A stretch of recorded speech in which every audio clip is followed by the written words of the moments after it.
નર્મદા જિલ્લાના રાજપીપળા શહેરમાં આવેલ આશરે 425 વર્ષ જૂના ઐતિહાસિક હરસિદ્ધિ માતા મંદિર પરિસરમાં ચોરીની ઘટના સામે આવી છે। અજાણ્યા શખ્સે મંદિરની દાનપેટી તોડી રોકડ રકમની ચોરી કરી ફરાર થઈ જતા ભક્તોમાં રોષ જોવા મળી રહ્યો છે। રાજપીપળા ખાતે આવેલ 425 વર્ષ જૂના હરસિદ્ધિ મંદિર પરિસરમાં મધરાત્રિ દરમિયાન અજાણ્યો શખ્સ મંદિરના વિકાસ માટે તોડી પાડવામાં આવેલા મકાનોની દિવાલ કૂદીને અંદર પ્રવેશ્યો હતો। ત્યારબાદ તેણે મંદિર પરિસરમાં મૂકેલી દાનપેટી તોડી તેમાં રહેલી રોકડ રકમની ચોરી કરી ફરાર થઈ ગયો હતો। સમગ્ર ઘટના મંદિર પરિસરમાં લાગેલા સીસીટીવી કેમેરામાં કેદ થઈ છે। સીસીટીવી ફૂટેજના આધારે પોલીસ અજાણ્યા શખ્સને શોધખોળ હાથ ધરી રહી છે। સ્થાનિક ભક્તોનો આક્ષેપ છે કે મંદિર પરિસરમાં કોઈ ગનમેન કે સુરક્ષા વ્યવસ્થા ન હોવાથી વારંવાર ચોરીના બનાવો બની રહ્યા છે। ભક્તોએ મંદિર પરિસરમાં કાયમી સુરક્ષા વ્યવસ્થા ગોઠવવાની અને રાત્રિ દરમિયાન પેટ્રોલિંગ વધારવાની માંગ કરી છે।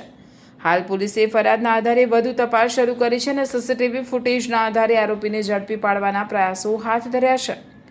રાજપીપળાના ઐતિહાસિક મંદિર પરિસરમાં થયેલી ચોરીની ઘટનાએ ભક્તોમાં ચિંતા અને રોષ બંને ઊભા કર્યા છે। હવે જોવાનું રહેશે કે પોલીસ આરોપીને કેટલા સમયમાં ઝડપી પાડે છે અને મંદિર પરિસરમાં સુરક્ષા વ્યવસ્થા ક્યારે મજબૂત બનાવવામાં આવે છે।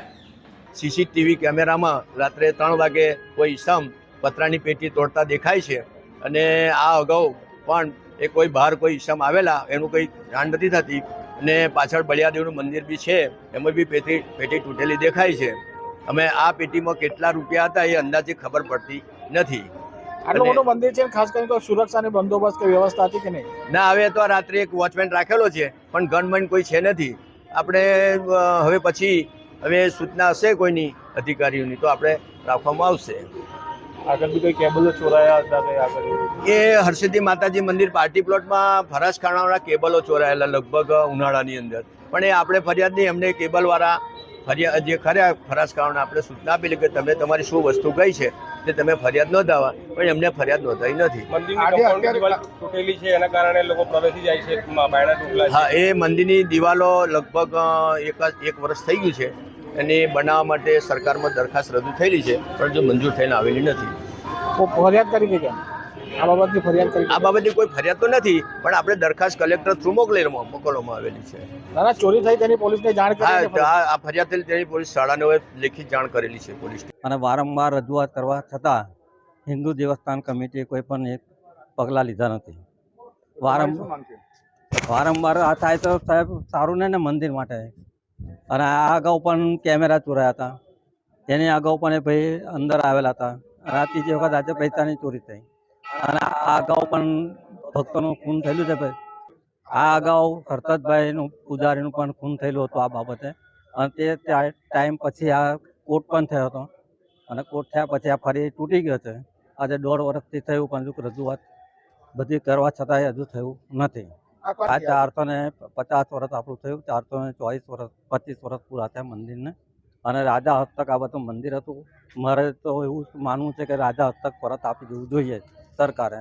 હિન્દુ દેવસ્થાન કમિટી હવે કંઈ રસ ના હોય તો એમને આપી દેવું જોઈએ। અધ્યક્ષ તરીકે પણ હું તો એવું કહું કે યુવરાજ સાહેબને બેસાડી દેવા જોઈએ। તમે કેફેમાં જવા માંગો છો કે ગેમિંગ કરવા? કેમ કે ભરૂચમાં હવે એક એવી જગ્યા ઓપન થઈ છે જ્યાં તમને બંને એક સાથે મળે છે।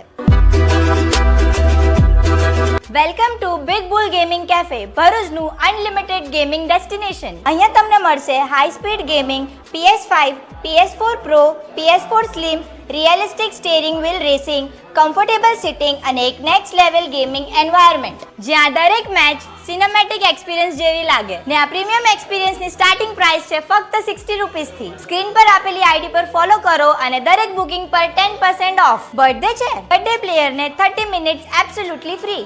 મંડે to Friday 11 AM to 4 PM। Happy hours 1 hour 80 rupees, 2 hours 150 rupees અને સ્કોટ સાથે આવો તો મજા ડબલ। 3 પ્લેયર્સની બુકિંગ કરો અને 1 player free. Limited time offer. Screen પર પ્રો બનવું તો સહેલું છે पर असली गेम तो Big Bull the gaming cafe में स्टार्ट थाय छे। First floor 223 Shrirang palace near RK cinema, Jadeshwar road, Bharuch.